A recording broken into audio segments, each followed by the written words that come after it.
Bienvenue sur la web radio de l'Archipop MJC d'Apt et ses environs.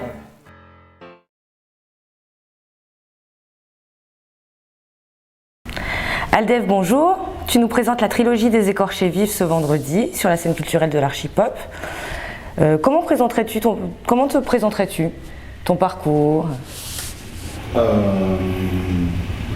J'ai un parcours assez large en fait. Je viens prioritairement du monde de la voile. À la base, je suis marseillais, j'ai grandi à Marseille où j'ai fait des études de commerce et finalement j'ai atterri dans la fonction publique, mais sinon mon ADN c'est vraiment la mer et la voile et depuis peu je suis tombé dans le chaudron du théâtre avec une comédie de boulevard qui était un petit peu pagnolesque.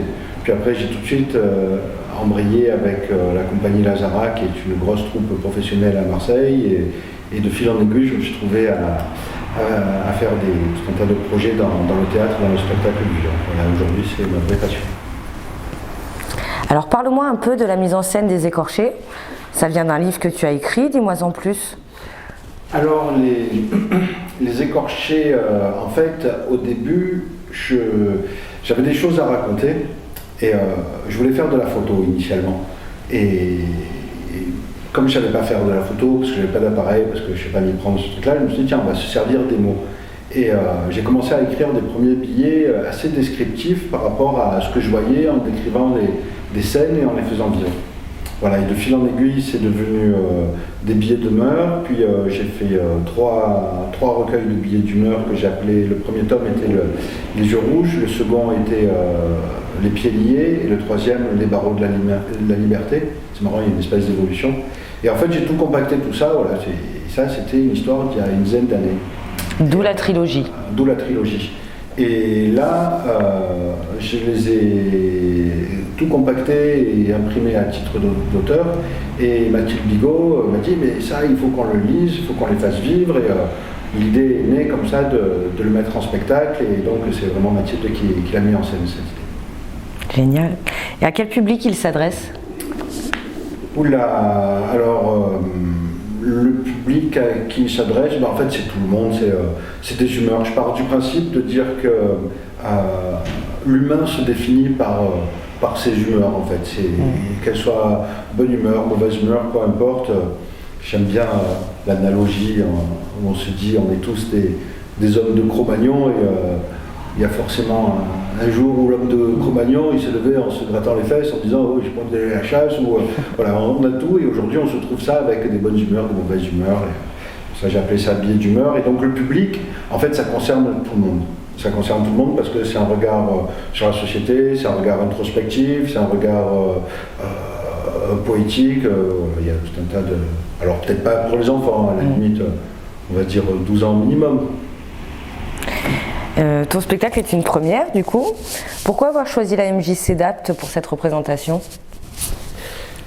Eh ben, tout d'abord parce que ça fait pas longtemps que je suis arrivé sur Apt et j'ai rencontré, je te connais prioritairement et j'avais un spectacle que j'ai fait avec Elisabeth Wiener qui s'appelle Les lettres à Marthe, qui est une histoire d'amour des années 30 et ça je tenais absolument à le jouer et la MJC c'est l'endroit idéal à Apt parce qu'il y a une très belle scène, il y a un public, il y a une ambiance, il y a un truc, puis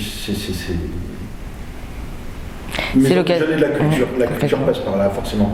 Après ceci dit, j'ai quand même une attache très forte avec l'atelier alternatif qui est juste à côté, mais c'est un univers un peu différent. Là c'est vraiment la démocratisation de la culture pure et dure.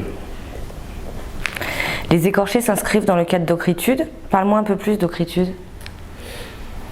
Ocritude, alors c'est le projet qui me tient vraiment à cœur, à savoir que ça fait 4 ans que j'organise un festival de spectacle vivant à Roussillon, en faisant venir des artistes essentiellement théâtre et musique. Jusque-là, je l'ai fait dans un domaine privé, assez confidentiel, à chaque fois avec une centaine de personnes.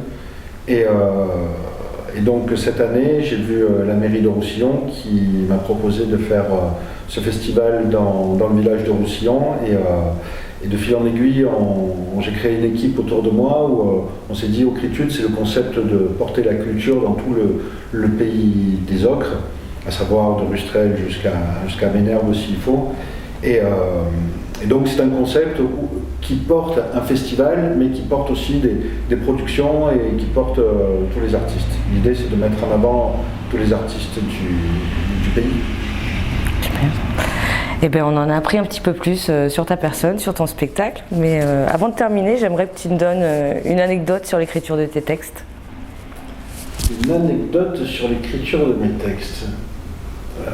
Alors, il y en a tellement parce que c'est des petites tranches de vie, mais là où c'est le plus drôle, en fait, c'est ce que je te disais tout à l'heure, c'est d'écrire un texte. C'est traumatisant les premières fois, si un jour ça arrive à quiconque. On se trouve avec son stylo ou son ordi, puis on marque sa vision, ce qu'on a dans le bide ou ce qu'on a sur le cœur, et de le coucher en quelques mots, d'un coup, oula.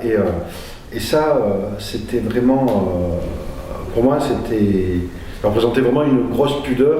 Alors j'ai écrit 4-5 textes en limite en cachette, puis j'ai osé en montrer un, et de fil en aiguille. De sueur, tout ça, non, il faut pas. Puis en fait, on m'a dit, ah oui, c'est intéressant. Puis j'ai continué dans cette voie, et après on se familiarise avec l'écriture, on se familiarise à s'affirmer et à dire, bah tiens, c'est moi qui l'ai écrit.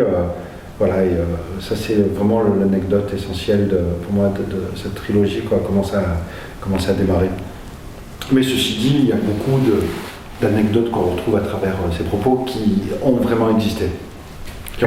À travers ce spectacle. Eh bien, Aldev, je te remercie beaucoup.